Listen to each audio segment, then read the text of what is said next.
Welcome back, everyone. I hope everyone had a good lunch.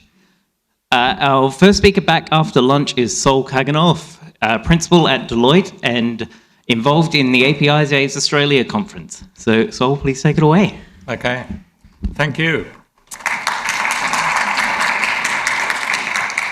Okay, well, thanks for coming along today. I hope you're all enjoying the conference. I'm having a great time. I got my geek on with the SKA earlier today. So I'm talking about not only APIs for the connected universe, but also events related to the connected universe as well. Now, I guess a motivation for picking this topic is that I work with a lot of people on designing distributed solutions, on designing APIs and event-driven architectures, etc. And I'm increasingly hearing people, so it's a vibe that I observe, a lot of people saying, oh, we want to make everything now event-driven and asynchronous, and that's going to be the new goodness. And I kind of worry when I hear that, because I think there's benefits and drawbacks to events, event-driven architecture. There's benefits and drawbacks to APIs. And so I wanted to talk about that today and talk about how you can conceptualize the two, how they relate to each other, and how you can make judicious choices as to which way to go. So just in terms of defining what we're talking about, I think you all know about APIs, so I'll probably just skip over that one. But I'm talking about web APIs, not so much Modbus APIs, but web APIs. And when we talk about events, we're talking about the representation of something that has already happened, typically in the world. Things like somebody's clicked a button on a user interface, a trade has happened on the stock market, so we've got a new price tick on a particular instrument, or we have something like a plane has landed or a train goes over a weighbridge, etc. Those are events that we are interested in our systems.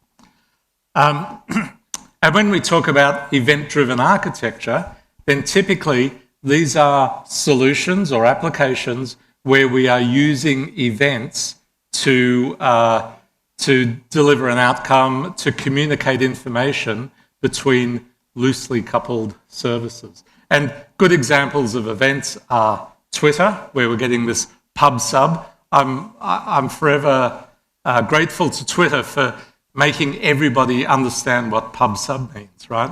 Publish, subscribe. Podcasts are event-driven. You might not know, but behind your podcast feed is a thing called RSS, which is a list of events representing the publication of a media stream. And then, areas like logistics and those sorts of things utilize event-driven architecture extensively. So if I'm a solution architect and I'm deciding how to design a solution, I might be looking at, well, should it be API-driven? Should it be event-driven? And there's various trade-offs that I can consider from that perspective. So if we look at APIs, how do I use APIs to deliver an outcome? There's some benefits around APIs. They're pretty easy to use. The tooling is very mature. The tools and methods are very mature. We've got lots of affordances built into our libraries, etc. So APIs are great. They're awesome. There's direct control over an API. When I make a call, I will wait and get back a response, and that response might be what I'm expecting, or it might be an error. And at that point, I can then respond to that error or outcome and act accordingly. So they're very easy to work with. There's also strong consistency. Usually in a well-designed system, when I call an API and I make an update and the response comes back, I can be guaranteed that that piece of information has gone into that system, typically. However, there's some drawbacks to APIs. One is latency, because I have to wait for the request and the response. There's a round trip time there, Okay, there's serialization overhead, and there's also runtime coupling. So if I make a call and the server isn't there, what am I supposed to do about that? Or if I make a call and no response comes back, it times out, what do I need to do? So that runtime coupling is often seen by people as a drawback. On the other hand, event-driven architecture has got some strengths which address some of those issues with APIs. Typically, you can get higher volume and scale through events because they're loosely coupled. We're just publishing. We do a fire and forget. We don't have to wait for a response. We can get higher volumes through our system. There's runtime loose coupling. When I publish an event, there might be one or more subscribers to that event. I don't need to wait around and make sure that they've received the information. And I can talk to multiple subscribers at a time, depending on what technology I'm using. However, there's some also drawbacks around event-driven architecture. Because I'm typically doing this asynchronous publish and fire and forget, I don't necessarily have the information about failures at that point in time. I often have to use other mechanisms to detect and respond to failures in my solution, and that can create complexity. So complex workflows in event-driven architectures can be difficult or challenging. So if APIs have got some benefits, if events have got some benefits, how should I choose? And maybe the answer is not to choose, but why don't you use both? Okay. And the way that you can think about using both APIs and events together in a solution is to think about state models. So I'm going to introduce a state model to you, or the concept of state modeling, and I'm going to use a rideshare application, right? Uber rideshare or DD or what have you, as an example. And we start out, in order to get the state model for our solution, we start out with our user stories. And I won't read through all of these, but typically the business analysts have come to me and they've said, here we go, here's the user stories, can you go build this, please, right? So I get a bunch of user stories about a rider wants to make a request for a ride. A driver will accept that request. The driver will show up at the pickup location. The rider will jump into the car and they'll head to the destination. After the ride has completed, there will be a charge and a bill, right?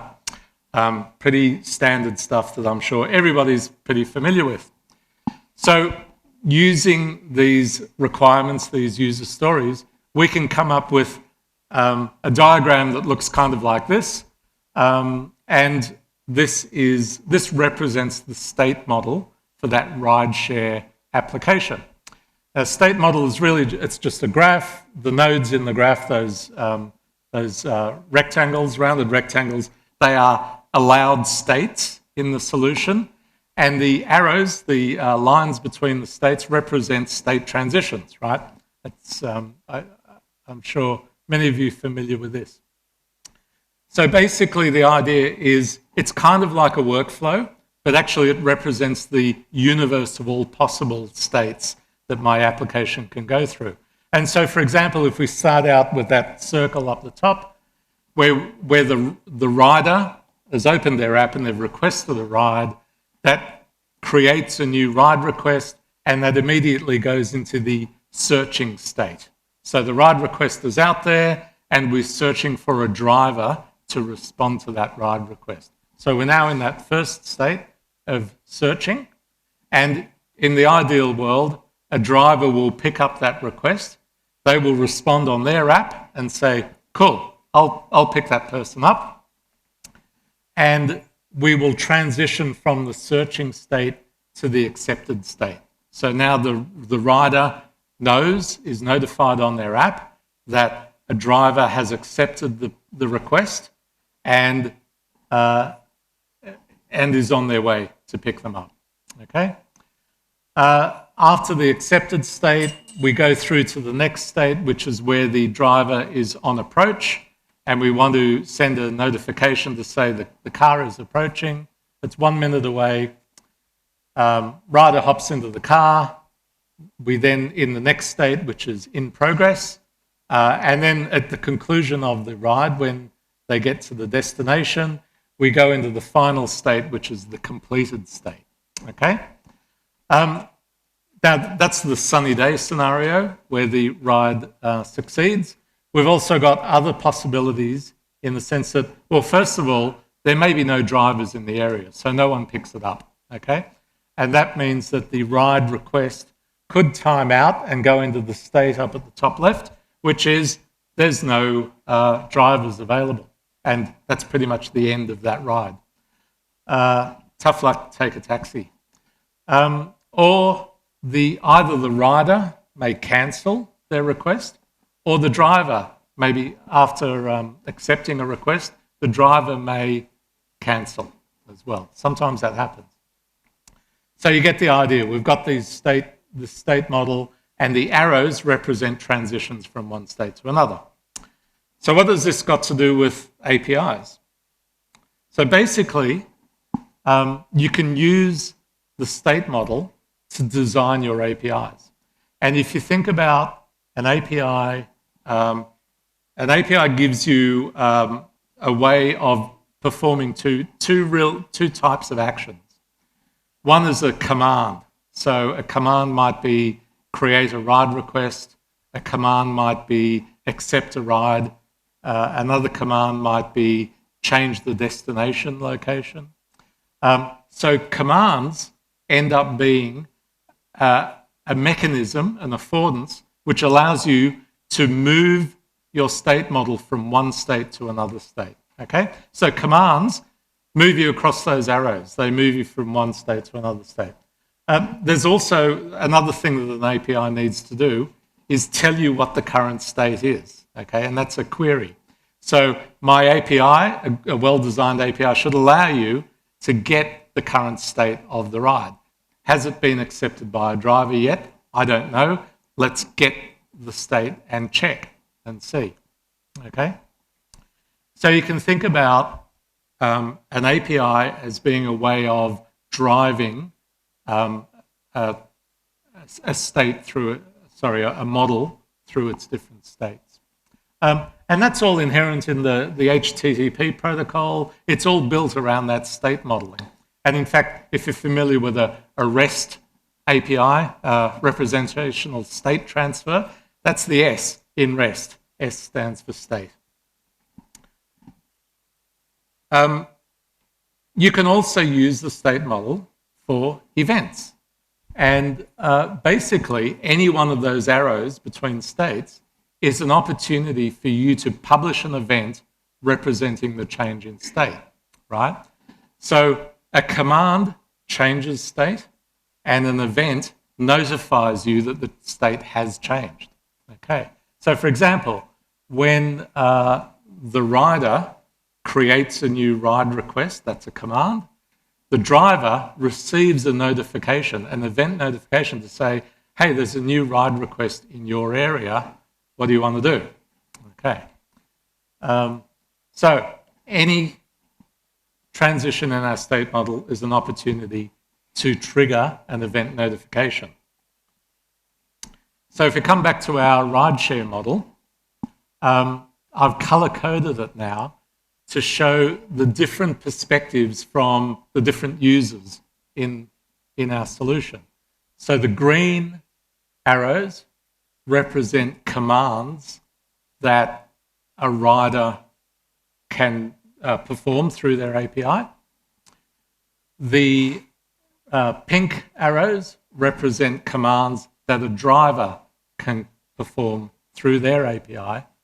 And then the blue arrows represent kind of system transitions, and they're because the car is on its way through its journey, and the GPS system is picking that up and notifying people about things like the car is approaching. Okay? So if we go from the top, we can see that the rider uses the API, uses their app to create a ride request. And that moves us into the searching state. Now, it's actually that command that line also represents an event notification out to all the drivers in the area saying there's a new ride request. Okay? The driver can then respond through a command to say, I'll take that one. And that moves us into the accepted state. Then when the car is on its way and the GPS system figures out in some magical way that the car is 1 minute away from pickup, that's when the system can trigger an event notification out to typically the rider to say, get ready, the car's around the corner. Okay? So you can see that these arrows are, in each case, either a command or an event, or in many cases, both. Right? And lo and behold, if we if we look at the APIs that we might set up for that application, for the rideshare application, these are what you might have with a RESTful API call. So create a ride request as a post to a collection of requests. Get a ride request, I want to check the state of that request, is a get request. If I want to cancel the request, I might send a delete. And then if I wanted to change the pickup or the destination along the way, I might do a put into there. And then, lo and behold, if we look at the Uber Rider API, well, who would have thought their API looks exactly like that. Okay, so they're thinking along the same lines, which is great to see. So the Uber API represents those state transitions as commands on their RESTful API, or REST-ish API. Okay. So we can see how the state model has helped us design commands for our APIs. We can also see now in blue what are the potential events that a rider is interested in from their app. So events like a driver has accepted the ride, the driver is arriving, the ride is complete, or the ride has been cancelled by a driver. Okay, you kind of want to know about that. And lo and behold, also, if we went to the Uber API documentation, we would see that Uber has webhooks to notify a subscriber about these changes in state. Okay, and this is what a webhook looks like. It's an event. It's got a unique ID. It's got a timestamp. It's got information about the ride and the URL to the particular ride that it references. Okay. Now, actually, the Uber webhooks have been deprecated now. Don't know why. Maybe it wasn't getting much use, or maybe it was getting too much use and it was too expensive. Don't know. But anyway, they thought about webhooks when they were designing this, which is a good thing. So we've looked at the rider perspective of the solution. We can also look at the driver perspective, and the driver will also have their API, okay? So the driver's API will be about accept a ride request, get a ride request, cancel a ride request, and also a driver is interested in events like the new ride request is the main one, or a change in the pickup location. The driver wants to know about that.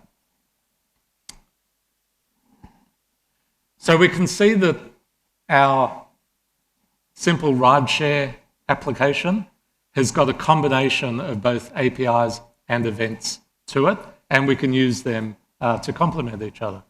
So why are events important and useful in this type of solution? Well, first of all, we've got publish, subscribe. So we've got loose coupling, publish, subscribe. We can publish those events to multiple different people or applications in the solution. And the events are eventually consistent, which can be a good thing, or it can be a bad thing. If you want eventual consistency, then that's great. If you want strong consistency, maybe it's not so good. I can illustrate the power of events through looking at the broader context. So we've just considered riders and drivers so far, But what about all of the other parts of the system? What about a billing system or a reputation rating system, okay? Those are other things that I need to consider in my solution. And we can see that if I create a ride request, the event notification goes to the driver. If the driver accepts the ride, the event notification goes to the rider, as we've discussed. But the billing system is probably also interested when a driver accepts the request, because we might have a requirement where if the rider cancels, we might want to charge them a cancellation fee, okay? So the billing system is interested in those kinds of events. Once we're in progress, we might also let the billing system know that the ride is actually underway. And then when the ride is completed, obviously the billing system wants to know so that we can then charge the card associated with that rider. And probably the rating system might want to know. So we've got this publish, subscribe, we've got this multiple fan out of being able to notify different parts of the system when those events happen. Okay. So hopefully I've persuaded you that APIs and events are really useful together, and try not to think about all APIs or all event-driven. I worry when people go to the extremes like that.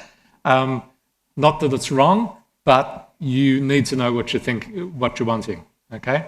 So APIs and events, they are harmonious. They work in relation with each other. There's a duality between them. They're both different expressions of the same underlying state model that we're working with. And a good balance, like yin and yang, a good balance is a solution that uses them both judiciously. So where do you start? Start simple.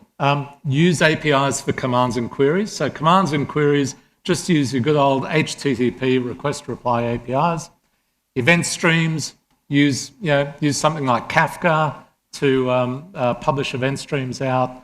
And also, when you're choosing between getting the state of a system, whether it's via a query or a notification, consider your consistency requirements. Does it need to be strong consistency?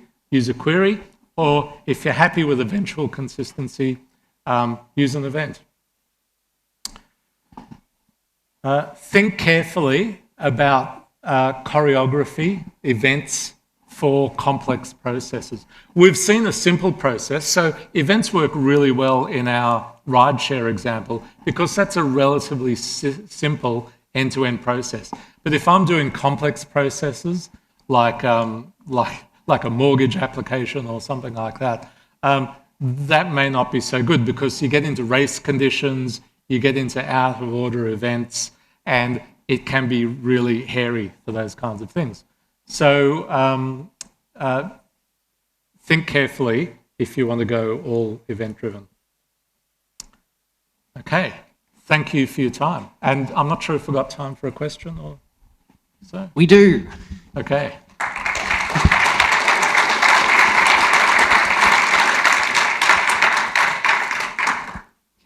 Thank you very much, Saul. If anyone has any questions, signal Jack so that he can run a mic up to you. What kind of technologies do you use with events in terms of like message queues or are there other methods? I haven't worked much with events, so I may not even know the right question to ask, but yes. Yeah. Yeah, that's a great question. So events, really the technology that a lot of people use now is Kafka, right? So it's a distributed log. You can just read the events off the log, and it's pretty easy to use. And I would recommend, Kafka, or if you're in the cloud, managed services, Kafka, or some of the other cloud native examples like that. Cheap and cheerful is the RSS feed, right? You request and you get back an XML document and it's got events listed in it. That's effectively what Kafka is, like a high-performance version of an RSS feed. Some people use webhooks. Webhooks have got some downsides in the sense that you've got to send a webhook to a subscriber. You're assuming the subscriber can have an always available server waiting for the webhook. So that can be problematic. Message queues. I love message queues. I've spent my career with message queues. But in reality, I think message queues now, these days, are probably good for commands, and they're good for high availability or high performance applications if you're doing banking systems or your Google or something like that. So I tend to use message queues less and less these days, but I'll use REST APIs and I'll use Kafka for events.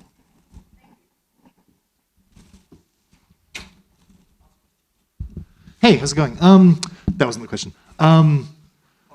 Is there a vocabulary for event-driven systems? Like when you're talking about an API-driven system, you're quite used to talking about get or push or patch or query or mutate. When it comes to events, there's event. What sort of conceptual distinctions are there between types of events you might be publishing? What sort of vocabulary is in use when you're building this kind of thing? Yeah, that's a good question. So events, I think there's really two types of event. There's event carried state transfer, which is a real mouthful. So when you publish an event, you're publishing something about the resource you're looking at, okay? With an API, we're operating on a resource. With an event, we're notifying changes to a resource. So that ride request with all the details about it, where to pick up, where to drop off, etc. When I publish an event, do I just publish an event with a link to the resource like Uber did? And that's small, it's lightweight, it's easy to work with, but then you might get a message storm of requests coming after it. Or do I package up the whole resource and send the whole thing? And that's one choice that people have to make. So packaging up the whole resource, event carried state transfer, or an event might just be something like that. The tooling and the terminology is still young and evolving. We've got cloud events is a good standard for having an envelope for what an event should look like. So if you Google that, cloud events.